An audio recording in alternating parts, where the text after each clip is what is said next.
Quand aurons-nous un nouveau Premier ministre, Sébastien Lecornu? Ce qu'il faut bien comprendre, c'est qu'au fond, on a une assemblée qui est évidemment fragmentée, avec des possibilités de compromis. Au fond, ce soir, ce que je peux dire, après mes consultations, c'est qu'il y a une majorité absolue à l'Assemblée nationale qui refuse la dissolution, une nouvelle dissolution.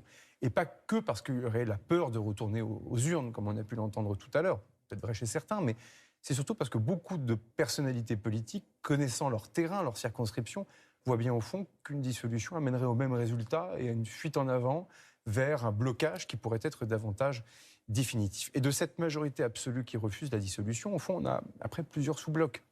On a une majorité très relative de plusieurs formations politiques qui, au fond, sont prêts à s'accorder sur un budget commun. Des formations politiques de l'opposition, notamment de gauche, qui, au fond, veulent aussi cette stabilité, veulent un budget pour la France et pour la sécurité sociale avant la fin de l'année, mais ils mettent des conditions.